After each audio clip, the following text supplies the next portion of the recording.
Hey everybody, welcome to Garden Time with Belle. I am out here this morning. It is a gorgeous morning. Well, hello, Mr. Rooster. My neighbor's rooster thinks it's a gorgeous morning too. I am out here this morning and ready and excited to share with you 4 top tips that I think are important when growing dahlias. Dahlias are probably my favorite flower to grow. I grow lots of different types of dahlias, which I'll show you in a little bit. Didn't know anything about dahlias until about probably 4 years ago when I came across this show on the Magnolia Network. Her name is Erin with the Floret Flower Farm out in Washington State. Just go to her website and check her out. Incredible. I'll make sure I put a link to her website in the description below. She is just doing so much great good things for the flower world. So check her out. The other great resource I have used in terms of taking care of dahlias and growing dahlias is two sources. Swan Island Dahlias, which is where I get some of my tubers from, and also a woman named Kristen Albrecht. She has a YouTube channel, and I will make sure I link her YouTube channel in the description below. She is a breeder in California, a dahlia breeder, and wow, she really has helped me learn so many good things about growing dahlias and taking care of dahlias. They are a labor of love, particularly where I live. I have to put the tubers in the ground, store the tubers in the winter, take care of them, cut them, but it's worth it. I have a dazzling dahlia video that I put on YouTube earlier this spring, so check that out as well for some more details. But let's get to today. Top 4 things to think about and hold in mind when you are trying to grow dahlias. Number 1, they need plenty of sun. They need light. We'll talk about the specifics in a minute. They need food. They need to be fertilized on the regular. Just like my beautiful summer annual flowers, flowers need food, especially when they're just, going to be going for 3 or 4 or 5 months. They need plenty of regular fertilizer, so we'll talk about that. They need water. Dahlias really like water, quite a bit of water, actually. And last but not least, what I'm going to show you today is the 4th tip I have. Dahlias need support. Many dahlias can go 4, 5, 6 feet tall, and they produce gorgeous blooms, beautiful flowers. And some of the dahlias, I don't grow the dinner plate dahlias, but they get the size of a dinner plate. So you can imagine a big tall stalk, these beautiful big flowers on the top. If they don't have some support from wind and rain, they may snap. So today I'm actually going to install a support around this dahlia bed and take you along for that. So those are my top 4 things. So I want to break them down for you one by one, and then we're going to end with me showing you how I'm going to stake these dahlias in this particular bed. So tip number 1, make sure your beautiful dahlias get plenty of sunlight. And this is the bed that I have some dahlias in. I also have some dahlias in the cut flower garden that you've seen before, but this is devoted this year just to dahlias. And this is the south side of my house. Of course, it's shaded right now because it's early morning. It's not even 8 o'clock. So sun rises over the pond. That would be east. And this is south facing, and then the sun sets on the west side of our property. So light, light, light. Plenty of light means at least 6 to 8 hours a day. So tip number 2, dahlias need plenty of food in the form of fertilizer or high quality compost. The general recommendation that I follow, the experts out there tend to indicate, I think even Swan Island is a big proponent. If you're going to use any kind of compost, they recommend only steer cow manure, well rotted compost. So that would be something to think about. But the biggest thing that I've read is that in general, dahlias won't benefit from a lot of nitrogen in the soil, but phosphorus is important. So nitrogen, as you may know, is about leafy growth, which they do okay with on their own, but phosphorus really helps them set blooms. Phosphorus is also good for things like tomato plants, pepper plants that set flowers and then fruit. Same thing for your dahlias. So most fertilizers that you can buy, and I tend to use mostly organic fertilizers, but they have 3 numbers on the package. Nitrogen's the first number, phosphorus is the second number, and potassium is the third number. Basic rule of thumb for dahlias is you would want to see that second number, which is the phosphorus number, to be at least twice or 3 times higher than the first number. And so I'll show you just a couple of things that fit that description. So this is bone meal. This is Espoma organic bone meal. I use bone meal on all my tomato and pepper plants when I plant them all around the root ball and scratch this into the soil. It has really made a difference for the bloom set and hence tomato, the fruit set. And so if you look at the package here, this bone meal is a 4-12-0. 4 nitrogen, 12 phosphorus, 0 potassium. So there you go. That's a possibility. But I'm going to probably try this year. This is Jack's Classic Blossom Booster. Listen to that name, Blossom Booster. Okay, so if you read the directions on here in terms of the NPK, it's 10 nitrogen, 30 phosphorus, 20 potassium. So again, that second number is 2 to 3, in this case, 3 times bigger than the first. This is a water soluble. The other one I showed you is granular. You can work it into the soil, but this is water soluble. You mix it with water, follow the directions on the package, and hand water it in. Best recommendation is to fertilize your dahlias during the growing season after they have come up and gotten some growth on them. Fertilize them about once every 3 or 4 weeks. And so that's what I plan to do. Tip number 3, water. Dahlias love water. They need to be in well-draining soil, and that's easy for me to achieve in this bed because this is a raised bed. And so, as you all know, raised bed gardening, you create the soil that's soft and beautiful and full of nutrients and drains really well.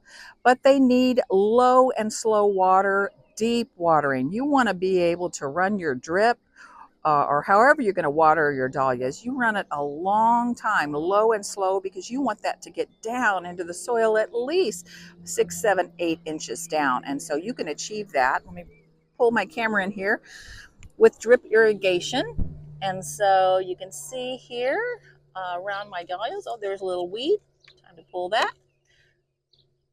Every 6 inches, I've got a drip emitter there that will make sure my dahlias get plenty of water. I tend to like to run my drip on timers. I've got drip going down. You probably see that part of my garden. Here's where the drip comes from, originates, and I've got a timer set for this zone and for that zone. And I typically run this zone every 3 days for about 45 minutes. You want low and slow. You want to really have those roots go down, down, down to get the water, and that produces a stronger plant in the long run.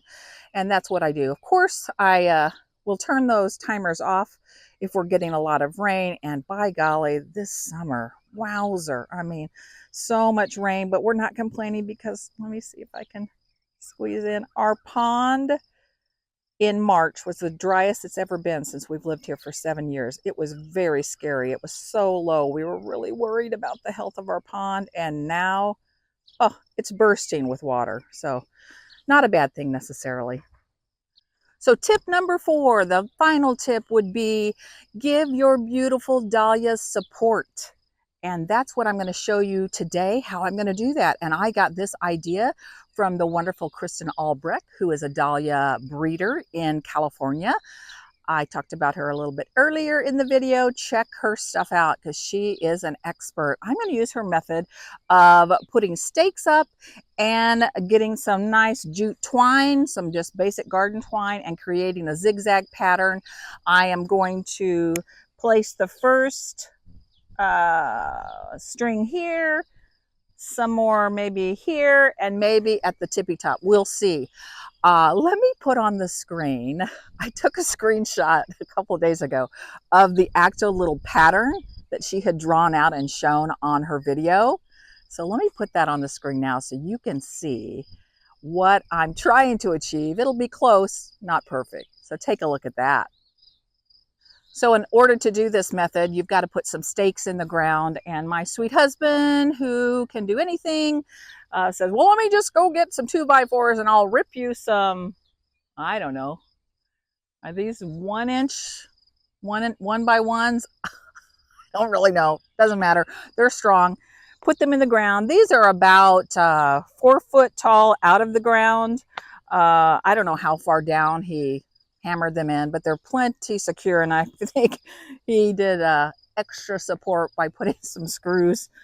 I think he screwed it into this bed, which is perfectly fine. You don't have to do that, by the way. You can just shove them into the ground with a hammer or whatever. But anyways, so you need your uprights. And so I mentioned this bed is 12 foot long. So we have these upright posts every 2 feet. I've got them in the back and in the front. And so now I'm going to get to weaving this according to Christine Albrecht. I'm going to try to recreate her pattern for supports using this twine. So here I go.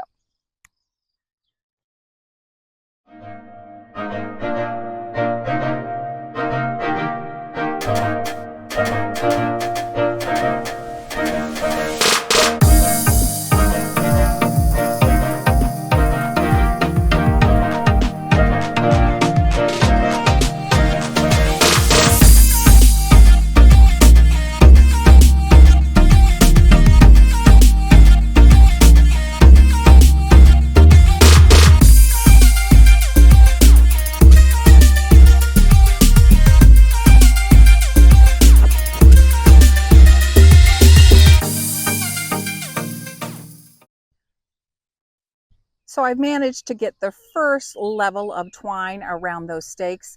It was a tiny bit of a struggle, only because the stakes in the back side of the bed are right up against our house. And so I couldn't just use that ball of twine and just go zip, zip, zip and round, round, round. I had to lace it over the top of each of those stakes, etc. But I got it done. So I am going to get after putting another level or 2 of twine. And then when I finish, I will get a close-up shot for you all so that you can see the finished product. Well, what I discovered is that this is a very easy method for staking your dahlias, and it could apply to lots of different things, I would say, in your garden. So let me take you close in here. I decided to go with 3 levels, and so I hope you can see the zigzag pattern that I created. Went around the edge all the way first, and then went around again, but just created a zigzag pattern. And that was actually quite easy. So I've got this level if they get that tall, and then I've got this level, and then I've got already down here, you can see this lowest level where I've got plenty of dahlias growing.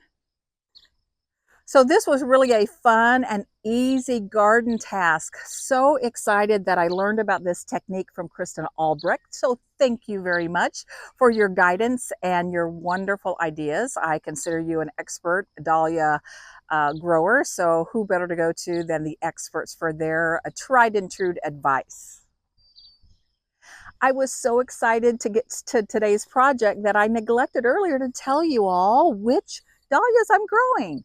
So in this particular raised bed, I am growing the Floret Cancun Girls, dahlias from seed. Never grown dahlias from seed, but you know, anything that Floret does, breeds, creates, high quality. And I had great germination rate. Started the seeds in my greenhouse and transferred them out here. They are looking excellent. So I'll put a picture on the screen of Cancun Girls. And I probably have maybe 4 to 6 of these plants in the bed are actually some tubers. They're grown from tubers that I overwintered. I have in my vegetable herb raised bed garden other dahlias growing down there, but I had some leftover tubers and I thought, why not pop a few in here? And that's what I did. I can't tell you the exact varieties, to be honest with you all. I used to label every single plant.